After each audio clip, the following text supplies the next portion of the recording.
Aujourd'hui, je vais vous parler du deuxième article sur la pornographie. À l'époque, j'étais allée avec mon amoureux dans une librairie de ma ville et après y avoir acheté un cadeau pour mon frère, j'ai aussi acheté Les joies du sextoy et autres pratiques sexuelles d'Erika Moen et Matthew Nolan.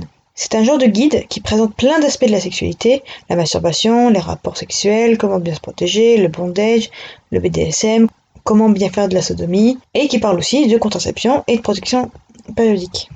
Ça m'a donné envie de m'intéresser à ces sujets d'encore plus près, car c'est un nid de référence, et je trouve ça génial. J'avais besoin de références dans la sexualité positive. Je vous conseille donc de vous le procurer sans plus tarder. Dans celui-là, je m'intéresserai à des agences de production dont Thiel parle dans le livre pour vous les faire découvrir, mais aussi d'un collectif qui fait du BDSM. Vous connaissez mon intérêt pour cette pratique. Mais d'abord, dans un premier temps, je vais vous parler des auteures-trices de la bande dessinée. Commençons par Erika Moen. C'est une illustratrice professionnelle américaine qui travaille sur le projet Ojoy Sextoy, un projet de vulgarisation, d'éducation, de sensibilisation à la sexualité dans tout son arc-en-ciel de possible. Ou encore sur le projet Bucco, une bande dessinée où on suit les aventures de Bucco, qui, pendant un entretien d'embauche, doit absolument aller aux toilettes pour cause de diarrhée aiguë et trouve un cadavre sanguinolent. Ou encore Dar, un projet autobiographique qui est l'histoire d'une jeune lesbienne qui tombe amoureuse d'un homme. Quant à Matthew Nolan, c'est le mari d'Erika. Et sur le projet, il coécrit, coédite et parfois colorise. Et surtout, il gère la partie business.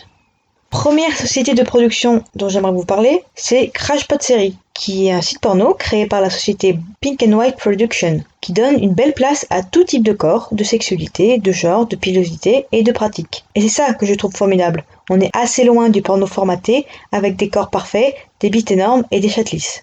Le concept est assez simple. Un appartement secret, à San Francisco, où seuls quelques privilégiés sont invités à rentrer après avoir obtenu une clé dorée. Autre point positif, d'après Erika, les scènes ont l'air vraies. Les acteurs-trices ne s'empêchent pas d'éclater de rire si bon leur semble, et ne prennent pas de position étrange pour être plus bello. Et enfin, les acteurs-trices se protègent dans toutes les scènes, et ceci est très important. Et c'est ce qui manque cruellement au porno mainstream.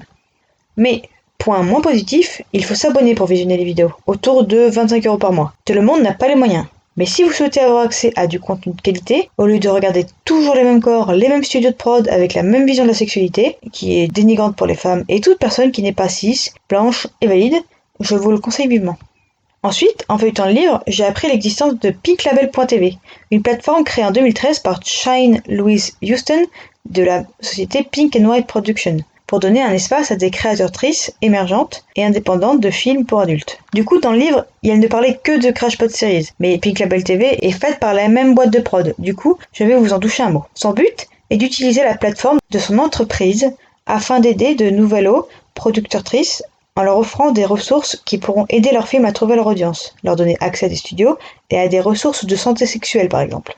Les nouvelles têtes dans l'industrie du X doivent souvent faire face à de nombreux problèmes pour diffuser leur production en ligne. Beaucoup ne savent pas comment créer un environnement confortable pour leurs équipes et ne connaissent rien au rouage de la production de porno. Cet espace leur permet de trouver des ressources avec des newsletters, des crash courses et des articles. Puis, une fois le film produit, c'est tout aussi compliqué de créer un site web ou de mettre des vidéos en ligne sur des sites ou les proposer en VOD, car beaucoup n'acceptent pas les films expérimentaux, demandent une exclusivité ou censureront les pratiques sexuelles hors de ce qui est autorisé en hétéro. De plus, les sites porno tradis ont tendance à utiliser des catégories dont le langage est inapproprié, voire discriminant, pour les personnes racisées ou les personnes trans par exemple. Je ne peux que vous conseiller le site Le Tag Parfait, qui vous donne un éventail plus exhaustif de ce qui se fait de meilleur dans le porno queer. Alors n'hésitez pas à y jeter un œil. Enfin, en parcourant l'article, c'est la maison de prod Fox House Film qui a retenu mon attention. En effet, c'est une maison de production créée en 2014 et leur volonté est de briser le moule dans lequel le porno mainstream s'est enfoncé, en ouvrant de nouvelles possibilités et en offrant une représentation étonnante du sexe et des sexualités. En effet, elles mettent un point d'honneur à choisir des gens qui aiment vraiment le sexe hardcore et le BDSM et s'intéressent à l'authenticité et à l'intimité dans le sens le plus large du terme, basé sur des individus plutôt que des catégories. Leur volonté de choisir les termes polysexuels et multigenres pour décrire leurs performeurs venait d'une volonté de les décrire comme un collectif, polysexuels plutôt que pansexuels, car ils ont compris que l'attraction sexuelle de leurs performeurs peut varier au cours du temps, et qu'elles ne peuvent pas être attirées par tout le monde tout le temps. Mais la fluidité et l'inclusion leur sont des caractéristiques clés. Dans leurs films, vous trouverez des personnes cis, des personnes trans et des personnes non-binaires, dans tout ce que ce terme peut impliquer comme identité de genre.